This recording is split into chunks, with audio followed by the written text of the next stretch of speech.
പേരാമ്പ്ര കൊലപാതകത്തിൽ പ്രതിയുടെ ബൈക്ക് മലപ്പുറം എടവണ്ണപ്പാറയിൽ നിന്നും കണ്ടെത്തി. പ്രതിയുമായി അന്വേഷണ സംഘം നടത്തിയ തെളിവെടുപ്പിലാണ് ബൈക്ക് കണ്ടെത്തിയത്. എടവണ്ണപ്പാറ ജംഗ്ഷനിൽ റോഡരികിൽ നിർത്തിയിട്ട നിലയിലായിരുന്നു ബൈക്ക്. പ്രതി ധരിച്ചിരുന്ന കോട്ടും ബൈക്കിൽ നിന്നും കണ്ടെത്തി. വിവരങ്ങളുമായി അനഘ ഭരതൻ ചേരുന്നു. അനഘ, വിവരങ്ങൾ. ഇന്നലെയാണ് ഈ മുജീബ് റഹ്മാനെ പോലീസ് അന്വേഷണ സംഘം കസ്റ്റഡിയിലെടുത്തത്. കൊണ്ടോട്ടിയിൽ വെച്ചാണ് മുജീബ് റഹ്മാനെ അന്വേഷണ സംഘം കസ്റ്റഡിയിലെടുത്തത്. ഇദ്ദേഹത്തിന്റെ പേരിൽ 50-ലധികം കേസുകൾ ഉണ്ടെന്നാണ് നമുക്ക് അറിയുവാൻ വേണ്ടി സാധിക്കുന്നത്. ബലാത്സംഗ കേസുകൾ അടക്കം ഇതിലുണ്ട്. മട്ടന്നൂരിൽ നിന്നും മുജീബ് റഹ്മാൻ മോഷ്ടിച്ച ബൈക്കിലാണ് ഈ പേരാമ്പ്ര നൊച്ചാട് പ്രദേശത്ത് എത്തിയത്.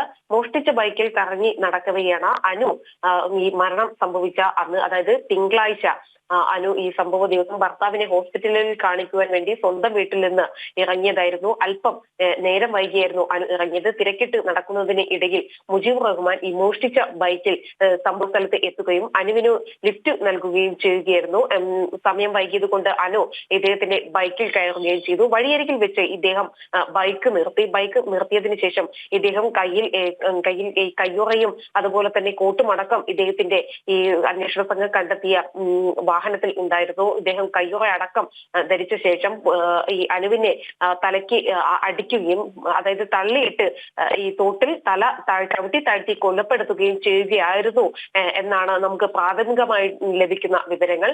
മരണശേഷമാണ് ഈ അനുവിന്റെ ശരീരത്തിൽ നിന്ന് സ്വർണ്ണാഭരണങ്ങൾ കവർന്നത് എന്നും നമുക്ക് മനസ്സിലാക്കുവാൻ വേണ്ടി സാധിക്കുന്നു. അനുവിന്റെ ശരീരത്തിലടക്കം ഇത്തരത്തിൽ ബലപ്രയോഗം നടന്നതിന്റെ ലക്ഷണങ്ങൾ ഉണ്ട്.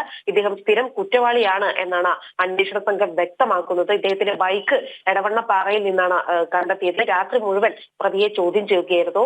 രാത്രി ഏകദേശം ഒരു 10 മണിയോടുകൂടി ഇദ്ദേഹത്തെ പിന്നീട് പേരാമ്പ്രയിൽ എത്തിക്കുകയും പിന്നീട് ഇന്ന് പുലർച്ചെ 5 മണിയോടുകൂടി ഇദ്ദേഹത്തെ വീണ്ടും മലപ്പുറം എടവണ്ണപ്പാറയിലേക്ക് എത്തിക്കുകയും അവിടെ വെച്ചാണ് ഇപ്പോൾ തെളിവെടുപ്പ് നടത്തുകയും ചെയ്തത്. ഏതായാലും ബാഗും കയ്യുറയും അടക്കം ഇദ്ദേഹത്തിന്റെ വാഹനത്തിൽ നിന്ന് ലഭിച്ചിട്ടുണ്ട്. റോഡരികിൽ നിർത്തിയിട്ട രീതിയിലായിരുന്നു ഈ പ്രതിയുടെ വാഹനം ലഭിച്ചത്. ഏതായാലും സ്വർണ്ണാഭരണങ്ങൾ അടക്കം ഇദ്ദേഹം വിറ്റിട്ടുണ്ട് എന്നാണ് നമുക്ക് അറിയുവാൻ വേണ്ടി സാധിച്ചത്. ഏതായാലും ഒരു സ്ഥിരം കുറ്റവാളിയായിരുന്നു ഈ മുജീബ് റഹ്മാൻ. 50-ലധികം കേസുകളുണ്ട്. തിങ്കളാഴ്ചയാണ് ഈ കൊല്ലപ്പെട്ട അനുവിനെ കാണാതാവുന്നത്. തുടർന്ന് ചൊവ്വാഴ്ചയാണ് അല്ലിയോറ തോട്ടിൽ വെച്ച് ഈ അനുവിന്റെ മൃതദേഹം കണ്ടെത്തുന്നത്.